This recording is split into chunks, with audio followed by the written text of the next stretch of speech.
So you just got a refund from a vendor and you're not sure what to do with it in QuickBooks Online. Don't worry, I've got you. In this video, I'm going to walk you through 3 different ways to record a vendor refund in QuickBooks Online depending on how you manage your books and how you received your refund. We're talking categorizing from the bank feed, the vendor credit process, and credit card refunds. And hey, if you've ever thought, am I even doing all of the monthly bookkeeping stuff I'm supposed to be doing? I made something just for you. It's my end of month bookkeeping checklist. Super simple and designed to help you stay consistent and avoid last minute scrambling. Just comment checklist down below or grab it from the description. It's like a cheat sheet for staying on top of your books even when life gets chaotic. All right, let's get into it. If you're someone who doesn't enter bills in QuickBooks and just categorizes transactions from the bank feed, then this one's for you. Let's say you returned an item or maybe you overpaid for a service and the refund came straight back to your checking account. Super easy. We're going to head over to Transactions and click Bank Transactions. We're going to find the refund and then enter the vendor's name. Then we're going to categorize it to the same account the original expense was categorized to.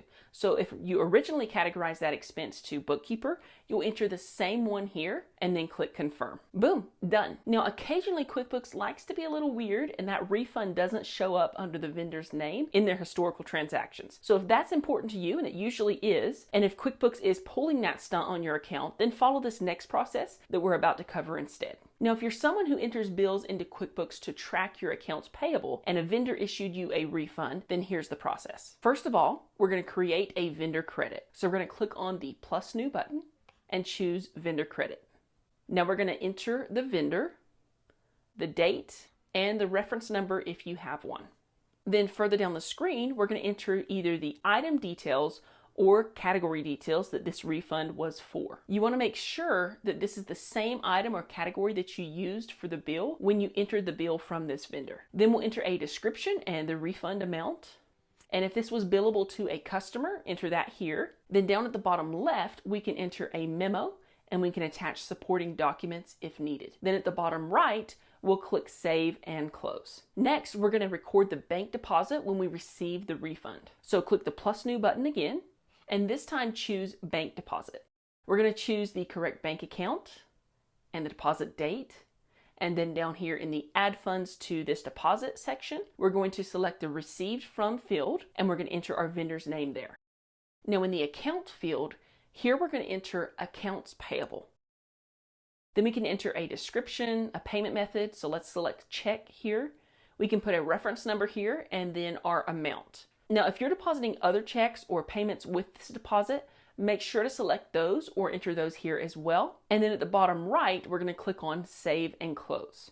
Okay, now if we go to our vendor list, so if we're going to hover over expenses and click vendors and find our vendor and click on them here, we'll see our vendor credit as well as our deposit. Now, when the deposit that we entered a minute ago comes through your bank feed, we'll want to make sure to match that transaction. So let's go over here to Transactions and we're going to find the deposit. And you'll see that QuickBooks is recognizing that this matches to the deposit that we entered just a minute ago. So we're going to go over here to the right of the screen and click Match. Be sure that you match this transaction instead of going over here and categorizing it to the category like you usually would with these transactions.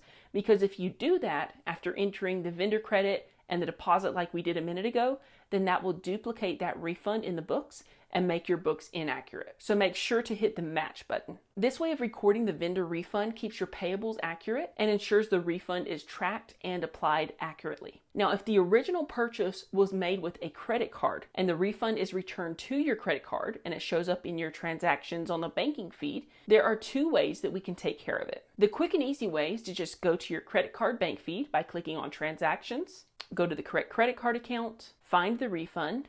We're going to enter the vendor and categorize it back to the same expense category as the original charge and click Confirm. But, and here's where QuickBooks gets a little weird, sometimes that refund doesn't show up under the vendor's name in their history. So if that's important to you, and it usually is, here's how we're going to fix it. So I'm going to go back to that transaction in the Categorize tab and hit Undo.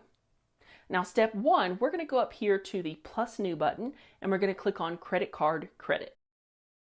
Now here we're going to enter the correct vendor in the dropdown. We're going to choose the correct card here. We're going to enter the correct date and reference number if we have one. And then further down the screen, we're going to enter either the item details or the category details that this refund was for. In our case, the category was supplies. So we'll enter that here, and we can enter a description here if we'd like to, and the amount of the refund, so $89.99 in this case. And if this was billable to a customer, make sure to check that here and enter the customer. Now down at the bottom left, we can enter a memo and we can attach supporting documents if needed. And then at the bottom right, we'll click Save and Close. Now let's go back to the For Review tab on the bank feed, and we'll see that now QuickBooks is matching the refund to the credit card credit that we just created. So we'll want to click Match here instead of the normal categorizing option so that we don't accidentally duplicate this transaction and make our books inaccurate. Now when we go back to the Vendor Center, we're going to hover over Expenses and click Vendors and then choose our correct vendor. We'll see that refund recorded under that vendor. So there you go. 3 ways to record a vendor refund in QuickBooks Online depending on your situation. Again, if you're not sure you're remembering to complete each of your monthly bookkeeping tasks, grab my free end of month bookkeeping checklist.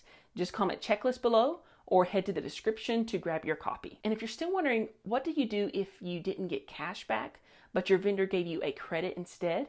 Then watch this video right here where I explain what a vendor credit actually is, and then follow up with this one to see exactly how to enter it in QuickBooks step by step.